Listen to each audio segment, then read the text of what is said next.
Watch this. I'm Scott Van Pelt, coming up on the post-game show presented by Nationwide on ESPN. We'll visit with Joe and Troy on the keys to the victory in this game. We'll hear from Russell Wilson and Joe Burrow. The winning locker room will take you inside there as well. Huge 2 minutes of football left. Joe and Troy, back to you in Pittsburgh. Fellas? Yeah, Scott, going to be fun. 2 minutes to go. Punt coming from the rookie Ryan Rico,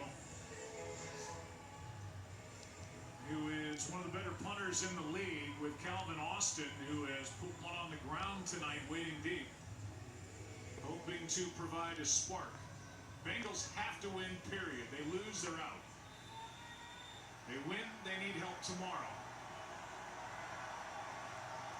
A loss by Denver and a tire loss by Miami. Steelers trying to secure the number 5 seed with a win tonight. Austin on a hop to the 25. That's where the drive will begin. I think Cincinnati will go into the offseason, if they don't get to the postseason, wondering what might have been. Gone 0-3 in games decided by 3 points or fewer this season. The Week 2 loss to the Chiefs, lost on a 4th down, 4th quarter pass interference call. Week 5 lost to the Ravens in overtime. And then Week 10 lost at the Ravens by 1 point, 35-34. And overall, 7 games they've lost by a touchdown or less. They lead by 2. Najee Harris back out there for Pittsburgh.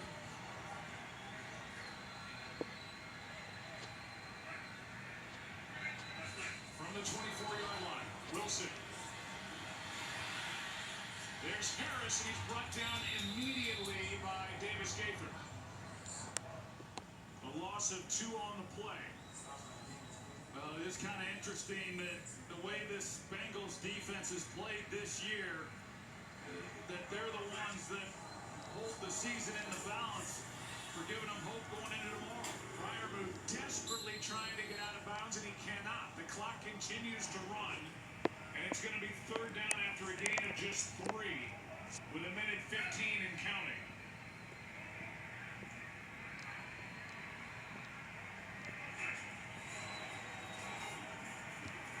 Over the middle, Freiermuth. 1st down with a ball at the Pittsburgh 42, a gain of 17. Yeah, that's the intermediate part of the field where the Bengals have been exposed this year when linebackers are asked to get into coverage. They took advantage of Akeem Davis Gaither. They need about 24 more yards or so to give Boswell a chance. Wilson takes the hit instead of killing the clock, throwing it out of bounds. Yeah, exactly. Not a good decision by the veteran quarterback. Just unload it. Those 2-3 yards that he picked up, those are meaningless compared to the seconds they've lost. They still have a timeout remaining. Wilson is sacked by Hendrickson again. They got to use the timeout. And for whatever reason, Russell Wilson did not stop the clock by throwing it out of bounds. And this is what happened 2 plays ago when he did not. Instead, he tucked it, took the hit, stayed in bounds, and this really took some time off the clock. Yeah, this is the job by Hendrickson, and, you know, big players make big plays when the games are on the line. He goes past Dan Moore once again and collapses the pocket. So they have to burn their last time out, and now things get real interesting. I would say 25 more yards to give Boswell a chance.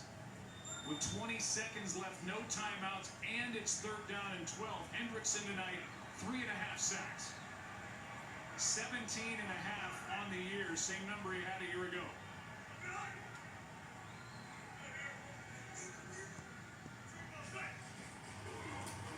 Four-man rush.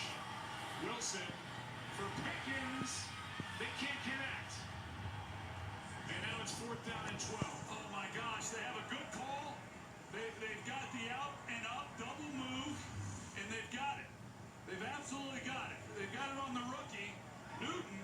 You see the out and up, there's nobody there. You just get it up the sideline, hold the safety bell in the middle of the field, which is where he was. Boy, in this situation, first of all, Josh Newton, you cannot get beat deep like that. And for the Steelers and those two to not be able to connect, you just don't get those opportunities in these situations often.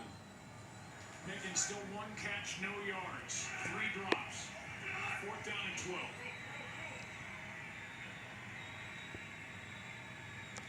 And a timeout is taken by Cincinnati.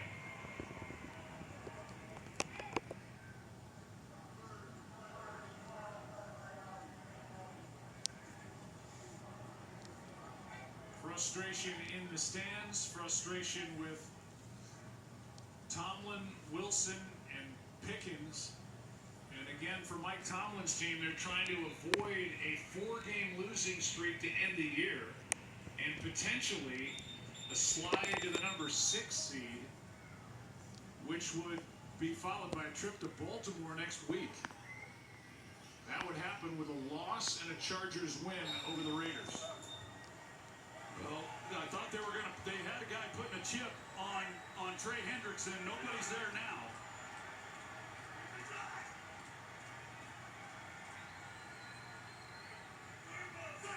"15 seconds left, 4th down and 12. Wilson, incomplete for Freiermuth. And Cincinnati will take over, and Freiermuth could not make the catch on a good throw from Wilson. Oh my gosh, Freiermuth has had a heck of a night. 8 catches, over 80 yards receiving on the night. He's been the one bright spot offensively, and this ball couldn't have been thrown any better. It's a good route. They get Akeem Gaither again, they get Jermaine Pratt in coverage, and he runs a good route. The ball is right there, and he's just not able to secure it. 1 snap away from a win. And a 5-game winning streak to end the year for Cincinnati. Will it be enough?